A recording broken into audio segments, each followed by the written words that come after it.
All right, well, I'm happy to report that the Steelers pulled off the win. Devlin Duck Hodges. Quack, quack, Devlin. Way to take that one down. They improved to 6-5 and steal back a piece of the playoff hunt. Currently in the 6th seed. It is 4:14 on Sunday, November 24th. We're doing a few of these little cut up videos. We're in the $11 Sunday Storm, one of my favorites, and the Micro Millions main event for $22. This one, we're still not down to 20,000 runners. We started with over 50,000. I guess that includes rebuys. Late registration ends in 51 minutes.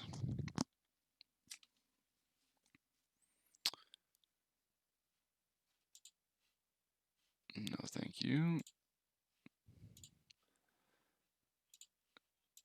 We got changed to a new table 8 hands ago, and so I reset my session stats here so that I have a more accurate vision of what everyone else thinks I have here. Huh. I mean, this is probably a fold, but it's just such a fun spot. It's the Sunday Storm. One of them has a better ace than I do. 6,000, 3-1. He's so tight. He's calling anything, but he's like, it's really bad use of the, wait, what? Jack 8, A7, huh? Okay, well, I guess it was a good call.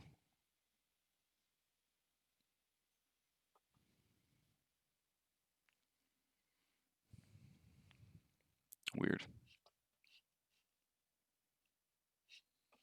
That wasn't an interesting hand, but it's a hand that I was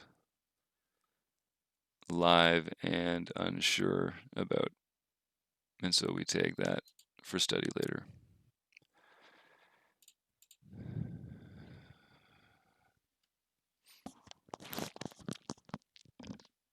These tags are a great system. If you want to take a note on a particular opponent, I mean, you just write all these. I just wrote all these down, but you can edit them in Poker Tracker 4's menu. Different kinds of errors. If I'm sorting hands by, if I'm trying to find particular problems, maybe I'll sort them through a filter and then tag every hand that comes up in that case, and then I can go through and spot them in other situations and know that they're hands where I made that kind of error or where someone else made that kind of error. So yeah, there's a lot. Poker Tracker has a lot of fun options you can use to manipulate the HUD rules, the HUD note tracker rules, and yeah, just more than you would expect.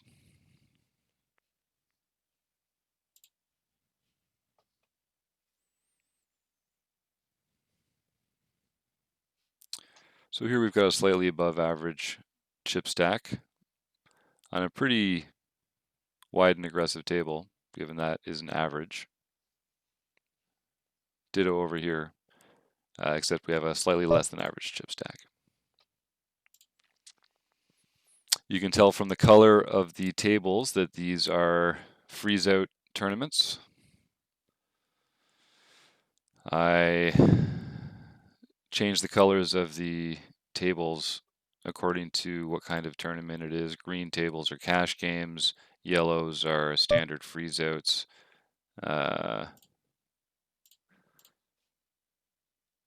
Reds are knockouts, and blue or purple will be shorthanded or spin and go type hands, tournaments. So if you have a lot up on the screen at once, it's very easy to tell at a glance what some of the relevant details are. Obviously, you'll play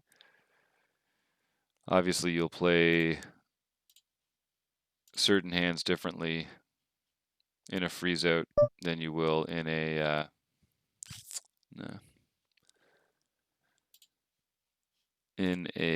knockout, as an example. He's gonna bet. Oh, I think we check and lose to an 8. Pocket 7s. Pocket 5s. Yeah, basically pocket 7s.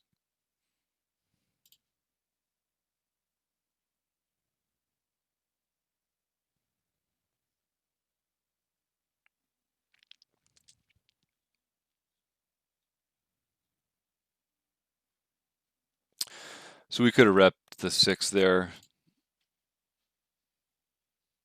You know, it's probably easier to have a 6 there than it is to have a 3, to be honest, at this position. But I mean, what's he folding exactly? An 8?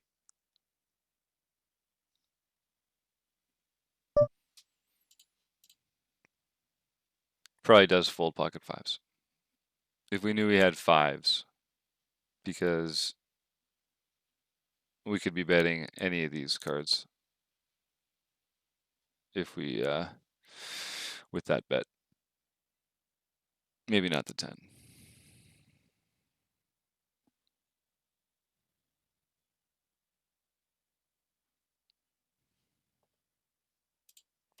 Anyway,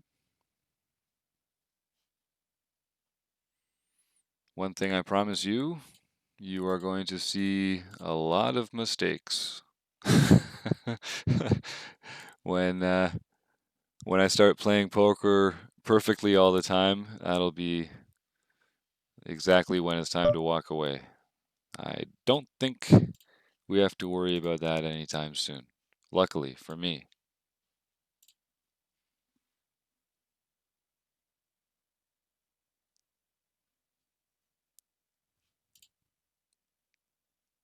Oh, we must be down under 20,000. That's nice. Okay, did I open this? This should be a pretty easy take. 2x. Go Oilers. I do like the Oilers. Mm.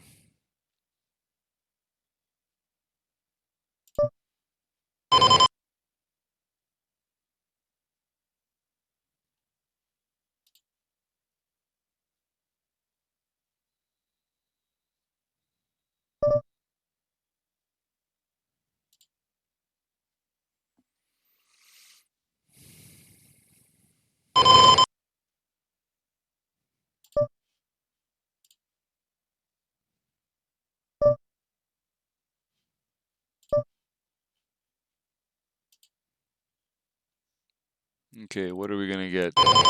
What are we gonna get from this guy?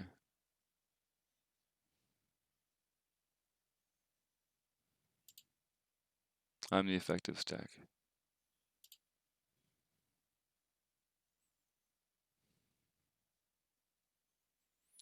There's no draws, so yes.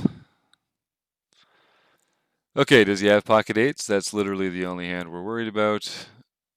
He's calling. Maybe we could even get him off a chop. So we may as well get him in. Yeah.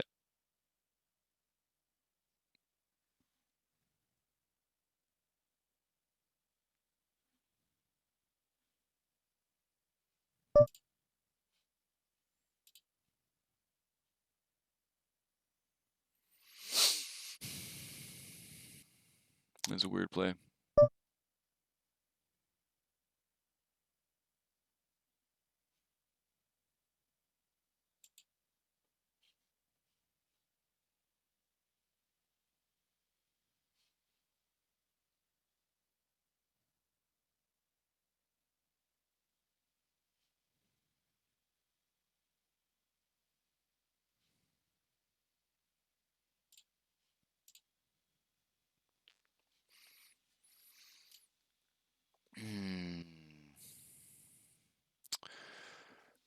So we can start to analyze these players a bit.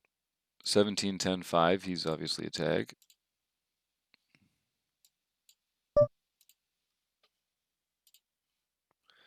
$19.76, 21.80. Let's see what he's calling with. King, queen off. Yeah.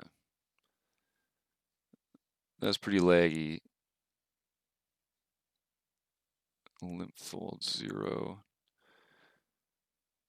So he limps. All right, so let's at least say that. He donks flop with top pair or better. Okay, so he's a straightforward player, and he plays passively unless he has something strong, and then he plays aggressively. So that's great. Keep an eye on him. 54 hands, not really enough. 3-bet all in between 5 and 20. Ace 5 off is, I mean, it depends on where, 5 and 20. All right, let's reserve judgment there for a little bit. 9 hands, 30 hands. I mean, it looks like a lot, unless he's 3-betting. 4s, yeah. Queen jack off, that's wide. Tag, right there, easy.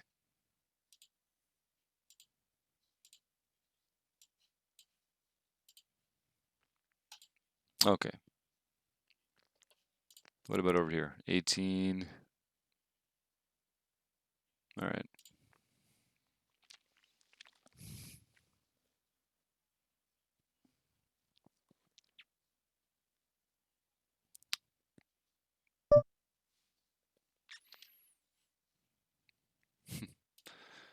No, thank you. Got all my 4s over here, silly.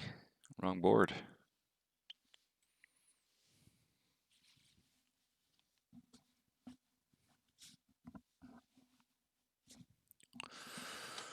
Oh, all right.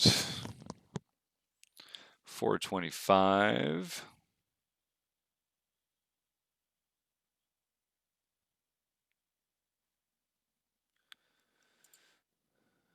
Don't love it. Definitely don't love it.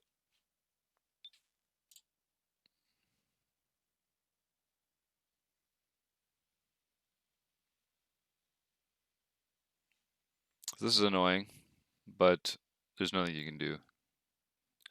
The blinds come through, you make an open and get a bad flop, and you know.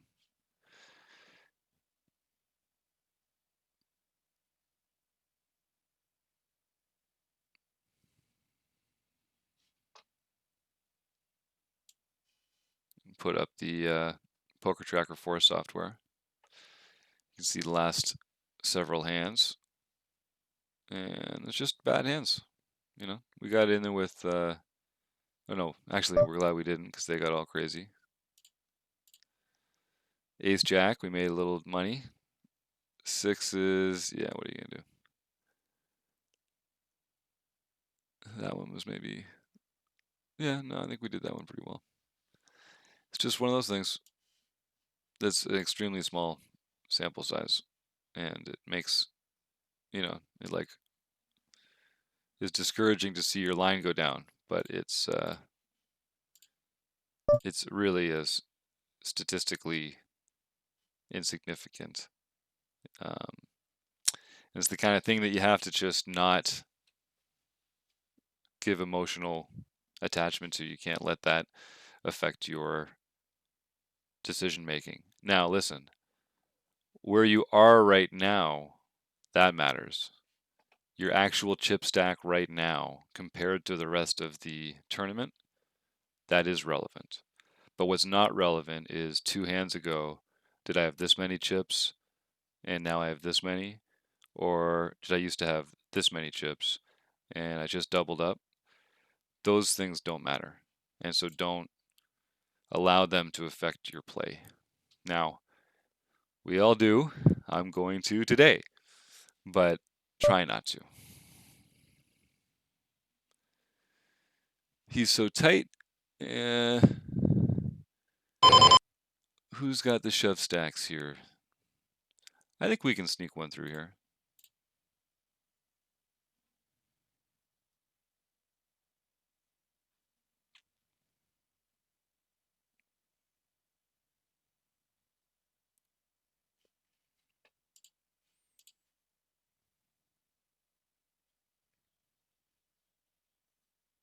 Come on now.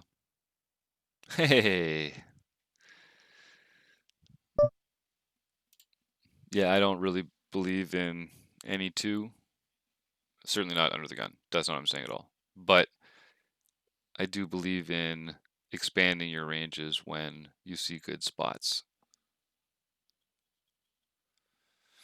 Good spots, and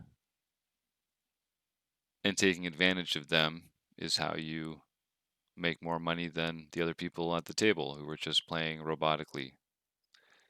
And only doing it when the spots are actually good is how you make more money than the guys who are just only ever playing exploitatively and not robotically enough. So you see, the key is just to play the right mix of robotically and exploitatively. Rec.poker is doing a book study right now on Andrew Brokas's Play Optimal Poker, which explores this conflict and this tension and the art of combining the two. Obviously, Andrew's work speaks for itself. He's a phenomenal poker player and a prolific podcast host and a great guy. I can personally attest to that. And I happen to know he's already working on the sequel, which I hope is ready in time for WSOP 2020, because that's when I'm sure we will be playing in the WSOP. And another work like that would sure come in handy.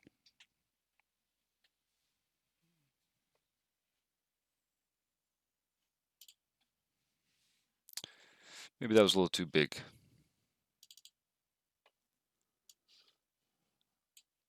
Uh,